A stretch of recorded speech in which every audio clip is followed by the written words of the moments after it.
Welcome to CEC online lecture. Students, in this session we would discuss about the very important aspect of follow-up and maintenance.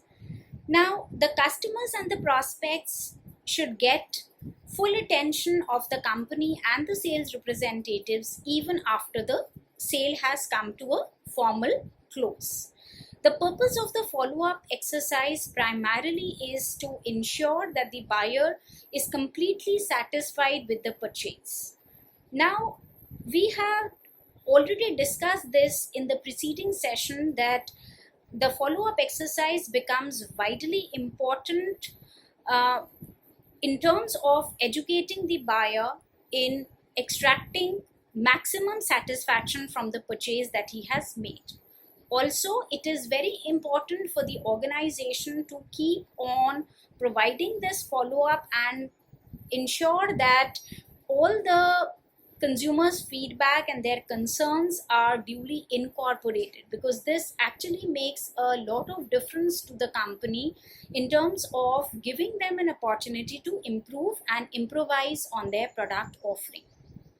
Also, students, what is important in the follow-up stage is that there is an element of educational aspect embedded in it.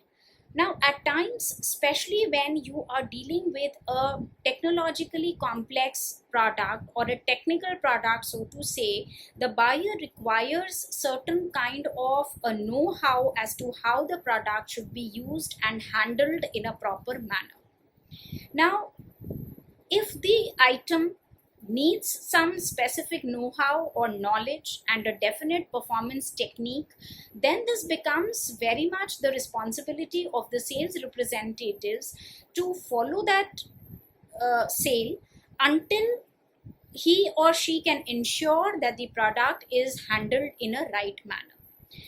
Students, you would also appreciate it at this point that unless and until the buyer knows the exact way as to how the product should be handled, he cannot derive satisfaction from the use of the same, and therefore this is what makes it a very important aspect of the entire selling process.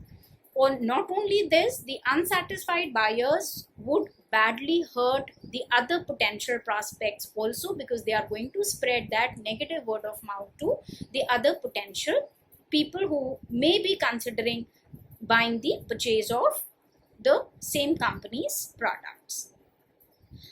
An additional aspect which makes the entire exercise of follow-up and maintenance important is the fact that the retailers are often not sure as to how much they ought to order.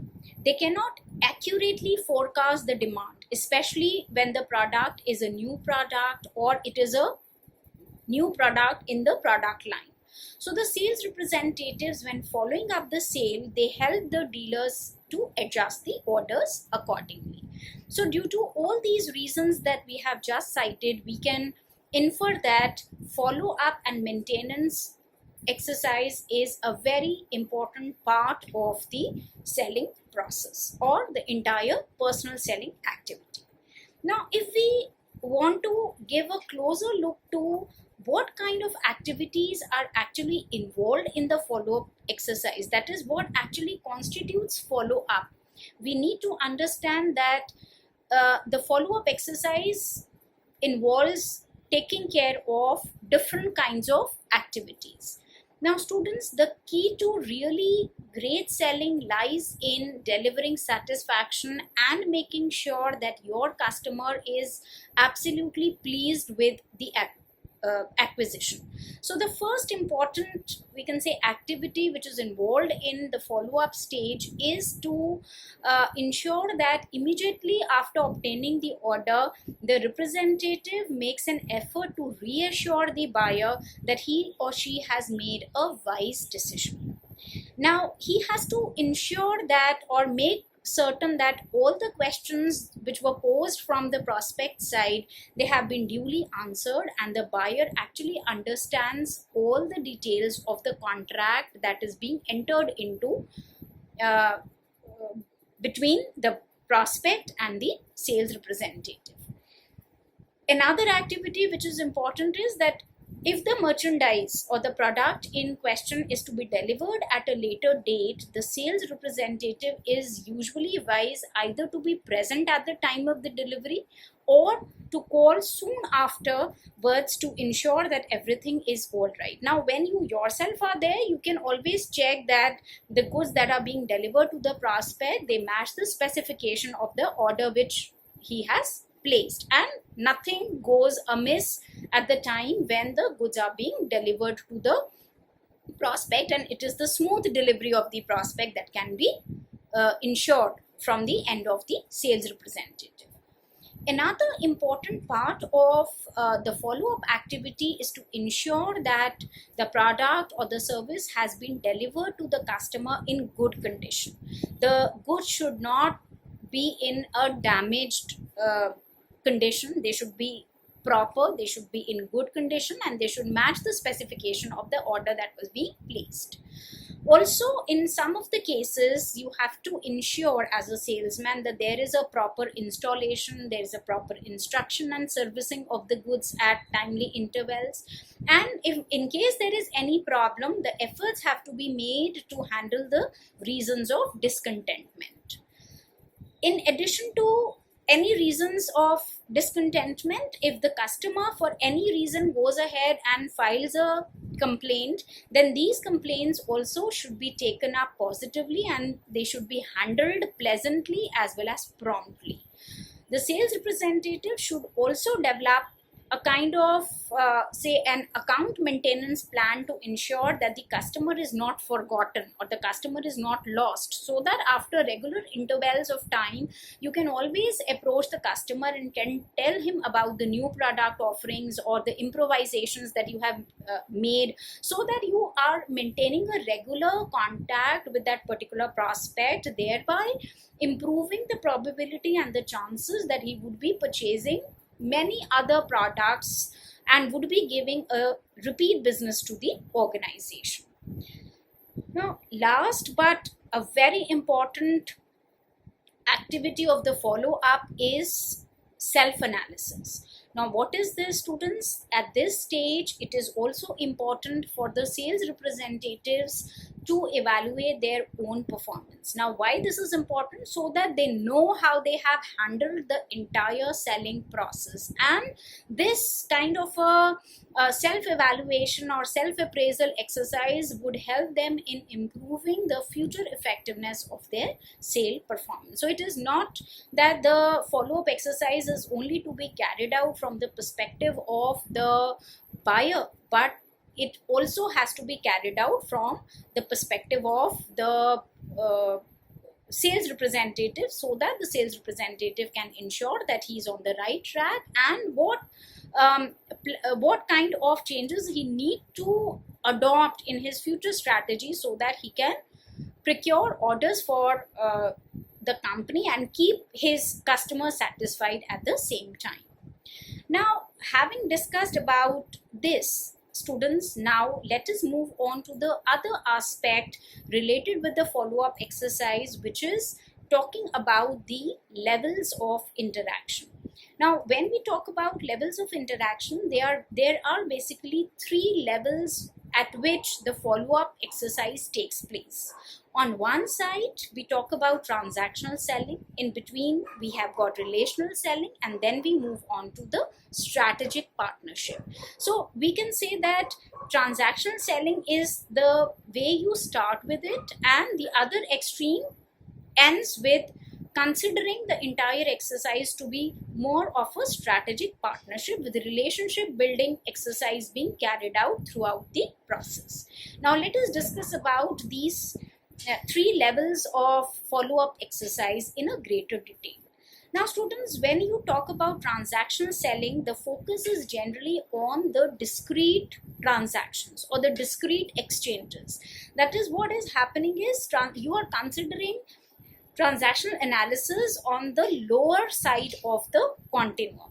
Now, in this case, the buyer and the seller interactions, they are largely determined on the basis of the customer's short-term needs. So there is no one-time purchase agreement without considering the future relationship building. This gives very little value to understanding the buyer's needs and expectations, or satisfying the customers, or achieving the customer loyalty. Rather, they are driven by a very short term customer need satisfaction approach. So what these kind of salespeople do, the salespeople in this kind of follow-up exercise have only one approach, and that approach is to maximize the sales revenue for the organization. Now, coming to the next stage of, or the next level of the interaction between the buyer and the sales representatives as a part of the follow-up exercise. Now, slowly and gradually, the companies, they also start realizing that attracting the new customer is important, but at the same time they do it at the cost of reselling to the current customers. So personal selling process move from like the moment there is a realization of this aspect, the personal selling function, it starts moving from a mere transactional approach to a more customer centric relationship selling process. So this kind of, the paradigm shift redefines the entire selling process, where you try to deliver value proposition to the customers, and you also try to create and nurture long lasting relationships with the buyers and the prospect. So all in all, we can say that then what would be the focus of this approach? Now, unlike the transactional selling, the focus of this approach would be towards achieving the customer's loyalty, which would naturally come when they are satisfied. So what you are going to do in any relationship, whether it is an individual relationship, or it is a business relationship, or it is a social relationship, you want that there is a regular attention and nurturing which is to be provided if you want that relationship to sustain in the longer run. So if the relationship is bad, or if you're not able to provide that kind of satisfaction to the prospects, then you should forget about the customers, and you should forget that the customers would be willing to come back to your organization. So if you really want to practice the relationship selling approach as another level of the interaction that takes place between the buyers and the customers, then you should not neglect your customers at all, and they should in fact not be allowed to feel that they are being not serviced, or they are being neglected by the sales people, because the sales would come eventually, or the profit will come from the company eventually from the satisfied and the loyal customers. Now, because this approach has a long-term focus, this actually is a win-win situation for both the parties, for the company also, for the sales representative also, and for the customer also, to the highest extent possible. The third level of the buyer and the seller interaction in terms of the follow-up exercise is where you give way to the strategic partnership. Now, the concept of your transactional selling was replaced by the relationship selling, with greater emphasis and importance being given to the creation and nurturing of relationship. Yet at the highest level, we can say this relationship gets converted into a strategic partnership. So this actually comes about when the goals of the organization, or the strategies, or the resources of the buyers and say the sellers, they all become one. So they are actually interconnected and intertwined. You actually go in for that kind of a synchronization, so that there is an integrated relationship while still retaining the independent identities of the buyer and the seller, or the buyer and the sales representatives. Now, after having learned about the level of the buyer and the seller interactions, students, it is important for us to understand as to what can be the possible ways in which the sales representatives can provide this follow-up exercise to the customers in such a manner that it does not get restricted only to the transactional selling stage, but also gives you that kind of opportunity or a window where the salesperson can create and develop a long lasting relationship with the prospect to a to such an extent that perhaps in the longer run they would enter into a strategic partnership. Now, what needs to be done? You need to practice as a salesman some basic things, some basic strategies or techniques if you want the buyer to be happy and he feels that he has been given that proper attention as a follow-up exercise. Now, the first and the foremost thing which is required in this stage is that your goals are very clearly set and defined. Now, a salesperson should have a very clear understanding in terms of having a regular follow-up with the consumer with a proper purpose, like what is the reason why you are doing that follow-up exercise, and then you have to get back to the customer in the promised time frame, even if there is not a resolution. So basically you have to understand what needs to be followed up with consumers, when this needs to be followed up, and how this needs to be followed up. So that clear assessment of your goal. So goal here means your follow-up goals has to be aligned well and has to find a place in your overall planning strategy.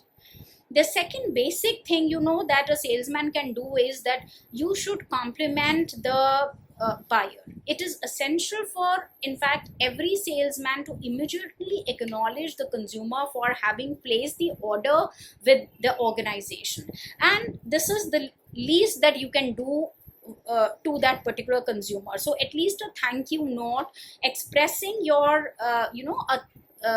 thanks verbally and through your gestures actually is going to pass on or communicate that kind of a message to the buyer that you care.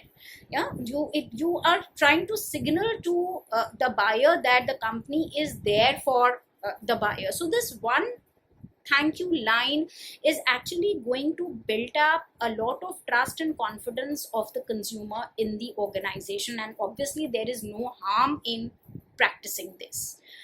The third strategy which can be followed by the salespeople is that they should focus a lot on providing the after sales services. As I have stated this earlier also, that salesmen are usually found good at following up the consumer to get the sale, but they don't usually tend to contact the customer to make the next one. Now, what is required? This only shows that business is interested in the sale, but the business is not interested in the satisfaction of the customer, which is not right. So what is expected from an efficient salesman, that you are going to do this follow-up exercise right after making the sale, and would also try to ensure that all the services, be it the installation, be it the delivery, be it the demonstration of the product in use, be it, let's say, any kind of a follow-up exercise which is going to help the consumer in using and consuming that particular product, that follow-up service should be rendered in time and in an efficient manner. You should not keep the consumer or the buyer waiting for that particular follow-up exercise.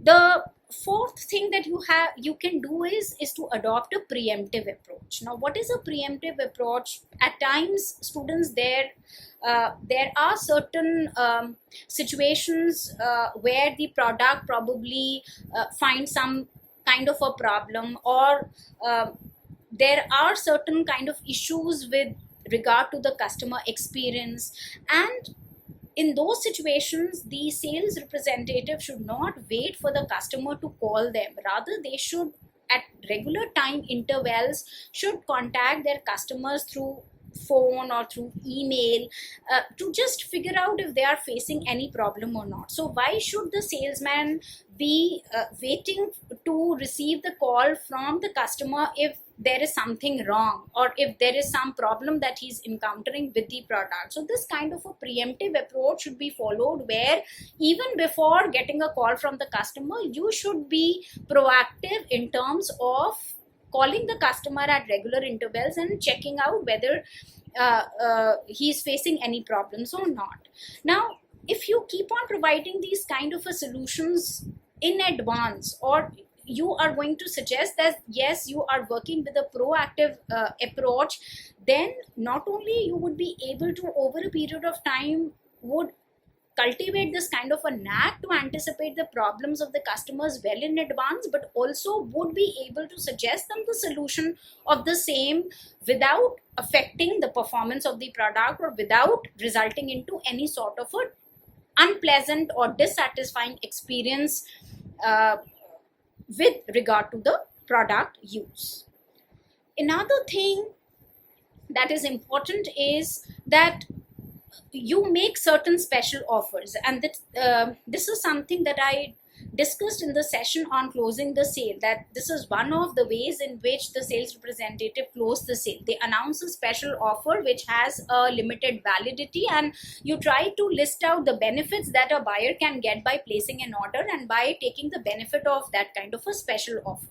Now what you need to do is you should at this particular point be reaching out to the customer with a special offer which is mainly designed for the loyalist, right, with no strings attached. At that point of time, you were making a special offer to the customer because you wanted him to place an order. Now this kind of condition should no longer be there. So now you should present him with some special offer just in order to reward him for his loyalty or repeat patronage. Now, it has been found in most of the cases that the companies only make special offers to attract the customers, while it is more important for the organizations to realize that they need to acknowledge their loyal customers also. So if at regular interval of times you are going to come out with some sort of say schemes and special offers for your loyalist base of customers also, without in return asking them for their repeat order, this is something which is going to go a long way in developing mutually satisfying relationships with the buyers, and probably may also ensure that they keep on giving repeat business to the organization without explicitly asking for the same. Similarly, it is always good if you get personal at times. People usually do business with the people they know, they like, or they place a certain amount of trust on them. Now, when you do this kind of an exercise, you have to ensure that if this kind of thing fits your brand, you have to be more conversational in your customer communication. You have to really use the employee names when sending the emails or leaving the messages, and also adopting a similar strategy with your buyers, so that you send out the personalized messages to your valuable customers. This actually gives them a very good, pleasant feeling, and they feel that they are the ones who are being recognized by the company, and the company is taking those pains in sending them the personalized communications or the newsletters. It is also important at the same time for the company to empower its staff to make their own decisions. Now, after sufficient training that you provide to the employees and to the sales representatives, it is important that the companies give them the power to do what is best for the customers and take the decisions at the point of action. Now, if you want this, you can have some normal guidelines that they can adhere to, but at the same time, one has to realize that when it comes to personal selling, there is no size that fits everyone, and for every customer probably they had to go in for some sort of a different strategies, and they have to customize their approach, and they may be required to take certain quick decisions to honor their loyal customers. So you have to give that kind of a freedom and liberty to the sales representatives to be authorized enough to be taking their own decisions when they need to take them, while especially dealing with the loyal base of customers. Another thing that can be done as a part of the follow-up strategy is where you ask for referrals. Happy customers, students, they are always willing to help the organization, and they always are also willing to provide certain other referrals, and they are always open to recommending that product to their friends and families. And not only their recommendation adds to the extra layer of credibility and trust, but also gives you an assurance that yes, your strategy had worked and your product is being appreciated. It's only when a person is satisfied with what he or she has bought, only then he is going to recommend the same to others. So asking for referrals is also one way to follow it up and to see to the extent to which the customer is satisfied with the product, so that he is willing enough to render recommendation in favor of the product with families and friends. So this actually act as a very strong claim of the superiority or excellence of the product, and is naturally going to carry much more weightage than any sort of a promotion that you are going to do for that particular product in future. So students, all in all, what we have learned that the follow-up plan should not be taken casually. This is a very important aspect of the personal selling function, and not only helps in boosting up the sales of the enterprise, because the happy customers are likely to come back and buy more, but also gives you the benefit of customer retention, which is very, very important for the companies nowadays. Not only it helps you, as we have just seen, help the organization in generating positive testimonials and referrals for the product, but the constructive feedback from the loyal base of customers help the organization to improve their products and services and fix their problems in a constructive manner. It is always healthy to innovate. So at times, by listening to the customer's feedback and his needs and his the issues that probably he may face with the product at a later stage, may provide an invaluable information to the company to innovate and try new product and services, and maybe come up with the better offerings in future. This also helps you to differentiate. Now, when we know that in today's world there is so much of competition, and probably you fail to compete with your rival firm on the product that you are selling, but you can always make a difference how you reach out to your people and how you practice your follow-up exercise. So an effective follow-up can actually put an organization on altogether a different footing, as they are doing something which most of the businesses don't bother with, and therefore this is what is going to set them apart from the rest of the competing firms. So to conclude, we can say that we are living in a very competitive environment, and if your organizations want to survive, want to do good business, and want to nurture good and fruitful winning relationships with its customers, then it becomes a must for them to carry out an effective follow-up plan. Now, I'm sure students, at the end of the lecture, you would have understood the importance of the follow-up plan, and also now know as to what different kind of strategies can be practiced by the salesman in order to effectively carry out their follow-up exercise.